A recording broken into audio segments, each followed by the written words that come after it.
The cyanotype is a fairly common alternative non-silver process of printing photography. It was first discovered by Sir John Herschel in 1842. This was very close to the inception of true photography in 1827. Anna Atkins, the first woman photographer, popularized the cyanotype by creating beautiful cyanotype images of ferns, algae, feathers, and water weeds. The cyanotype is an ultraviolet sensitive contact printing process that requires a negative the same size as the final print. You can also use translucent or opaque objects, like Anna Atkins did, to make photograms. Today I'm going to show you the new cyanotype process, invented by Mike Ware in 1995. The new formula is a great improvement over the classic in providing a much smoother texture, more intense blue, and printing time is cut approximately by 2/3. It also loses little, if any, blue color in the final wash water, and works on more different types of papers. However, it does require more prep in mixing the chemicals. First, we're going to need the photo kit, a thermometer, brushes, distilled water, masks and gloves, beakers, mortar and pestle, funnels, light-safe containers, and a tray. First step to getting started is to wash out all of your supplies that are going to hold the chemicals. So the trays, the beakers, all need to be washed. Then fill up 100 milliliters of water in a beaker and microwave it to 120 degrees Fahrenheit. Mix thoroughly. Once the water has been heated, separate 30 milliliters out of it into a different beaker and pour that into a glass container. Dissolve 30 grams of ferric ammonium oxalate into the hot water.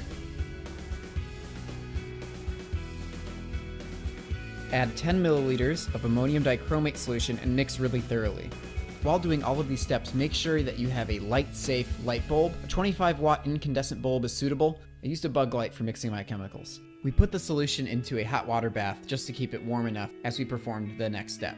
Using a mortar and pestle, finely grind the 10 grams of potassium ferricyanide. As you do this, wear a protective dust mask, and pay attention that as you grind, all of the red crystals are turning into a yellow powder.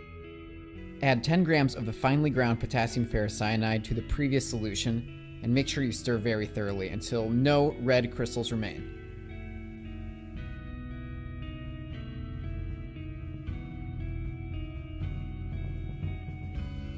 Separate the liquid from the green solids by filtering using a common paper coffee filter.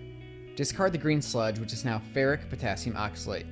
The volume of extracted solution should be about 33 milliliters. Add distilled water to this solution to make 100 milliliters. Store the sensitizer solution in a brown bottle in a dark, dry location. The shelf life of this should be in excess of 1 year if stored properly.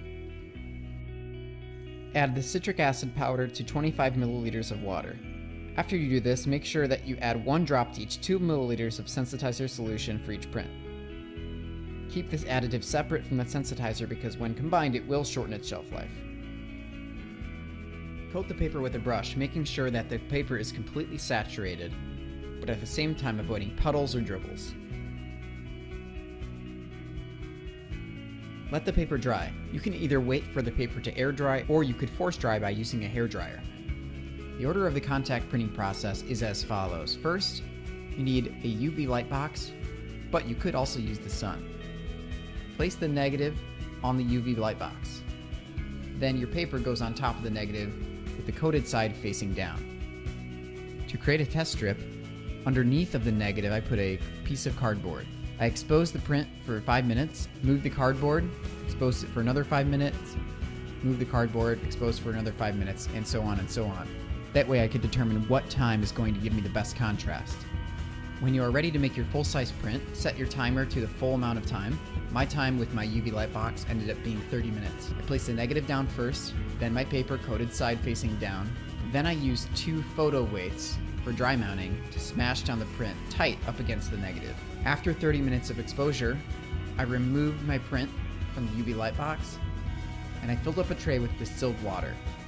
Placing my print inside of the distilled water, I began washing it. You want to do a gentle wash, where the water simply just flows over the print. Once the water turns green or yellow, dump it out and refill with clean water. You want to wash for approximately 20 minutes. Once the washing is done, hang up your print in a dark room until it dries. At this point, the cyanotype is done. Check the paper for impurities, or if you need to reprint. Thanks for watching.